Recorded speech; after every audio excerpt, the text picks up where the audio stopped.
نحمده ونصلي على حبيبه الكريم أما بعد فأعوذ بالله من الشيطان الرجيم بسم الله الرحمن الرحيم الحمد لله عز وجل۔ ہم مجانع الادب پڑھ رہے تھے۔ آج ہم انشاءاللہ عز وجل مجانع الادب سے اللہ تعالیٰ کے علم کے تعلق سے پڑھیں گے۔ آئیے شروع کرتے ہیں۔ علم اللہ، اللہ تعالیٰ کا علم، یعنی اللہ تعالیٰ کے علم کا بیان۔ انہ تعالی عالم بکل معلوم، انا حرف مشبہ بالفعل ہے، یہ تحقیق کا معنی پیدا کرتا ہے۔ اس کے ساتھ جو غائب کی ضمیر متصل ہے اس کا مرجع لفظ اللہ ہے، یعنی وہ لفظ اللہ کی طرف لوٹ رہی ہے۔ بے شک وہ، یعنی بے شک اللہ تعالی۔ تعالی فعل ماضی مثبت معروف، صیغہ واحد مذکر غائب، باب تفاعل سے، اس کا معنی ہے بلند ہونا۔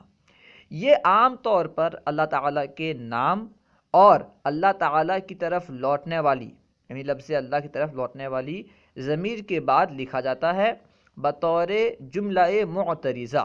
جملہ معترضہ کسے کہتے ہیں؟ جملہ معترضہ اس جملے کو کہتے ہیں جس کا ما قبل اور ما بعد سے کوئی ربط نہ ہو۔ ٹھیک ہے، تو جو تعالیٰ کا لفظ آتا ہے یہ صرف اللہ تعالیٰ کی بلندی کو بیان کرنے کے لیے استعمال کیا جاتا ہے بطور جملہ معترضہ۔ اسے جملہ معترضہ اور جملہ اعتراضیہ بھی کہتے ہیں۔ عالم، عالم اس میں فاعل کا صیغہ ہے، فاعل کے وزن پر، یہ باب سمع یسمع سے ہے۔ ٹھیک ہے، یعنی علم یعلم سے ہے، عالم اس کا معنی ہے جاننے والا۔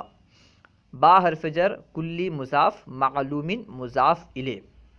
معلوم اس میں مفعول کا صیغہ ہے، وہ بھی علم سے بنا ہے، اس کا معنی ہے جسے جانا جائے۔ معلوم یعنی جسے جانا جائے، تو ترجمہ ہوگا انہ تعالی عالم بکل معلوم، بے شک وہ ہر اس چیز کو جانتا ہے، ہر اس چیز کو جاننے والا ہے جسے جانا جا سکتا ہے۔ معلوم کا ترجمہ کرنا ہے جسے جانا جا سکتا ہے۔ ٹھیک ہے، ایسے تو ترجمہ ہوتا ہے جسے جانا جائے اسے معلوم کہتے ہیں، ٹھیک ہے، لیکن یہاں پہ کیا ترجمہ کرنا ہے؟ جسے جانا جا سکتا ہے۔ اللہ تعالیٰ ہر اس چیز کو جانتا ہے، ٹھیک ہے، اسی کو بیان کیا جا رہا ہے انہ تعالی عالم بکل معلوم، بے شک وہ ہر اس چیز کو جانتا ہے جسے جانا جا سکتا ہے۔ وعلمہ محیط بکل شیء، وعلمہ اور اس کا علم، حاضمی سے مراد اللہ تعالیٰ ہے، یعنی اس کا مرجع جو ہے لفظ اللہ ہے۔ اس کا علم محیط، احاطہ یحیط سے، محیط اس میں فاعل کا صیغہ ہے، یعنی گھیرے ہوئے ہے، گھیرنے والا، بکل شیء ہر چیز کو، اس کا علم ہر چیز کو گھیرے ہوئے ہے۔ وعلمہ محیط بکل شیء اور اس کا علم ہر چیز کو گھیرے ہوئے ہے۔ وَلَيْسَ شَيْءٌ مِّنَ الْعُلْيَا إِلَى الثَّرَى إِلَّا وَقَدْ أَحَاطَ بِهِ عِلْمُهُ وَلَيْسَ شَيْءٌ مِّنَ الْعُلْيَا إِلَى الثَّرَى، یعنی بلندی سے پستی تک کوئی چیز نہیں، الا مگر، وقد احاط به علمہ مگر یہ کہ اس کا علم اسے احاطہ کیے ہوئے ہے، اسے گھیرے ہوئے ہے، یعنی بلندی سے پستی تک کوئی بھی چیز نہیں مگر یہ کہ اس کا علم اسے گھیرے ہوئے ہے، یعنی اللہ کا علم اسے گھیرے ہوئے ہے۔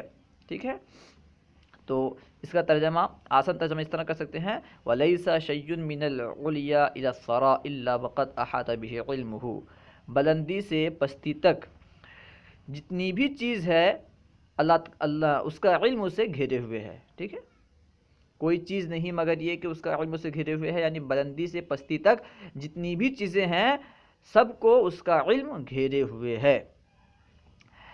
کیوں؟ لِأَنَّ الْأَشْيَاءَ، اس لیے کہ تمام اشیاء، اشیاء شیء کی جمع ہے اور یہ غیر منصرف ہے۔ لِأَنَّ الْأَشْيَاءَ اس لیے کہ اشیاء بِعِلْمِهِ ظَهَرَتْ اس کے علم سے ظاہر ہوئیں، اس لیے کہ اشیاء چیزیں اسی کے علم سے ظاہر ہوئیں، یعنی اس کے علم میں جن اشیاء کا ظاہر ہونا تھا وہی ظاہر ہوئیں۔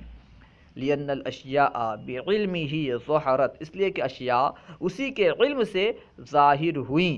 وَبِقُدْرَتِهِ انتشرت، انتشرت یعنی پھیلیں، انتشرا ینتشر باب افتعال سے، ٹھیک ہے۔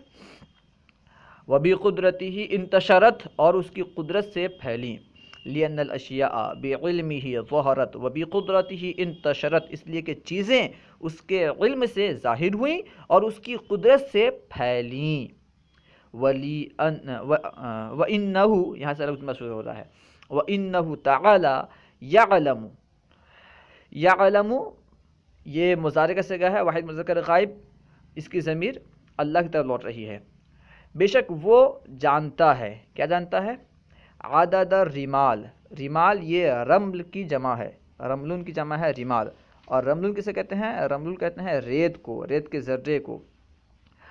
عدد یعنی تعداد، گنتی کو کہتے ہیں عدد، ٹھیک ہے۔ قفار، قفار کہتے ہیں چٹیل میدان کو، قفرن کی جمع ہے قفار، اس کا معنی ہے چٹیل میدان۔ قطرات، قطرے کی جمع ہے، عام طور پر اردو میں بھی قطرہ استعمال ہوتا ہے۔ امطار، مطر کی جمع ہے جس کا معنی ہے بارش۔ ورق یعنی پتا، اشجار یعنی درخت، شجر کی جمع ہے اشجار یعنی درخت۔ مکمل کا ترجمہ ہوگا وَإِنَّهُ تَعَالَى يَعْلَمُ عَدَدَ الرِّمَالِ وَالْقِفَارِ وَقَطْرَاتِ الْأَمْطَارِ وَوَرَقِ الْأَشْجَارِ، اور بے شک وہ ریت کے ذروں، اور بے شک وہ ریت کے ذروں اور چٹیل میدانوں، بارش کے قطروں اور درخت کے پتوں کی تعداد کو جانتا ہے۔ بے شک وہ ریت کے ذروں، چٹیل میدانوں، بارش کے قطروں اور درخت کے پتوں کو جانتا ہے۔ اب یہاں سے الگ جملہ شروع ہو رہا ہے۔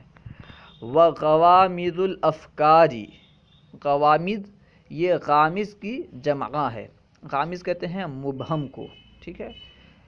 غوامض الافکار یعنی مبہم خیالات، پوشیدہ خیالات، باریک خیالات، باریک کے معنی بھی استعمال ہوتا ہے، خیال کی باریکیاں یا پھر باریک خیالات، مبہم خیالات، دونوں ترجمہ کر سکتے ہیں۔ وَالذَّرَّاتُ الرِّيَاحُ، ریاح ریحٌ کی جمع ہے جس کا معنی ہے ہوا۔ ذراتن کی جمع ہے ذرات۔ والہوا، ہوا کا معنی ہے فضا۔ فی علمہ، اس کے علم میں، ظاہرۃ ظاہر ہے، مثل عددی، عدد کے تعداد کے، مثل نجوم یہ نجم کی جمع ہے جس کا معنی ہے ستارے، سما یعنی آسمان۔ تو ترجمہ ہوگا وغوامض الافکار وذرات الریاح والہواء فی علمہ ظاہرۃ مثل عدد نجوم السماء، اور خیالات کی باریکیاں یا پھر پوشیدہ خیالات، دونوں کر سکتے ہیں، خیالات کی باریکیاں یا پوشیدہ خیالات اور ہوا اور فضا کے ذرات اس کے علم میں ظاہر ہیں۔ کس طرح ظاہر ہیں؟ جیسے آسمان کے ستاروں کی تعداد ظاہر ہیں، یا پھر اس طرح کریں کہ خیالات کی باریکیاں، ہوا اور فضا کے ذرات اس کے علم میں آسمان کے ستاروں کی تعداد کی طرح ظاہر ہے، یعنی جس طرح آسمان کے ستاروں کی تعداد اس کے علم میں ظاہر ہیں، اسی طرح افکار کی باریکیاں، ہوا اور فضا کے ذرات اس کے علم میں ظاہر ہیں۔ اس سے معلوم کیا ہوا کہ دونوں ظاہر ہیں، آسمان کے ستاروں کی تعداد جو ہے یہ بھی اللہ کے علم میں ہے۔ قال البرعی، برعی نے کہا یرا حرکات النمل فی ظلم الدجا ولم یخفى اعلان علیہ و اسرار۔ یرا، را یرا فعل مضارع کا صیغہ ہے، اس کا معنی ہے دیکھتا ہے، حرکات النمل یعنی چونٹیوں کی حرکات کو، فی ظلم الدجا، دجا کہتے ہیں تاریک رات کو، ظلم ظلمتن کی جمع ہے جس کا معنی ہے اندھیرا، تاریک۔ واو یعنی اور، لم یخفا مخفی نہیں ہے، پوشیدہ نہیں ہے، اعلان ظاہر چیز، علیہ اس پر، و اسرار اور پوشیدہ چیز یعنی راز۔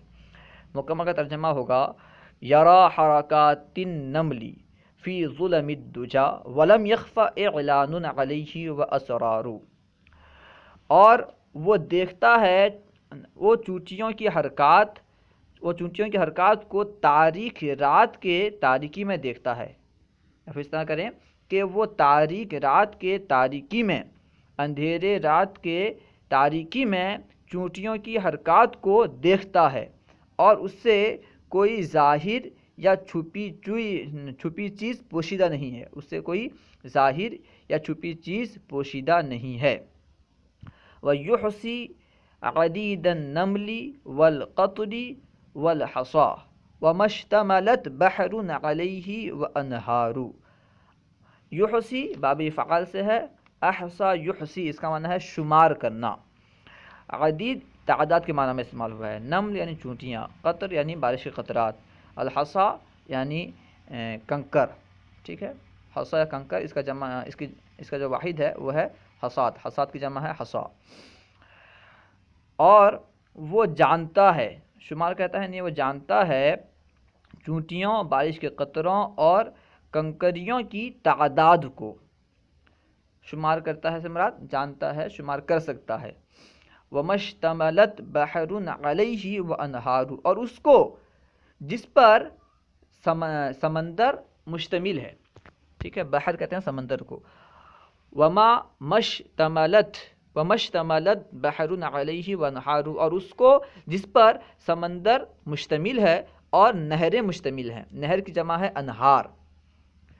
وَيُحْصِي عَدِيدَ النَّمْلِ وَالْقَطْرِ وَالْحَصَى وَمَا اشْتَمَلَتْ بَحْرٌ عَلَيْهِ وَأَنْهَارُ، اور وہ چونٹیوں، بارش کے قطروں اور کنکروں کی تعداد کو جانتا ہے، اور ان چیزوں کو بھی جانتا ہے جو جن پر سمندر اور نہریں مشتمل ہیں۔ اللہ ورسولہ اعلم۔ اگر آپ کو کوئی بات سمجھ میں نہ آئی ہو یا درسیات کے متعلق کوئی سوال کرنا چاہتے ہوں تو کمنٹ باکس میں سوال کریں، انشاءاللہ عز و جل ممکنہ صورت میں جواب دیا جائے گا۔ اگر آپ کو ہماری ویڈیو اچھی لگی تو لائک اور شیئر کرنا نہ بھولیں۔ السلام علیکم ورحمۃ اللہ وبرکاتہ۔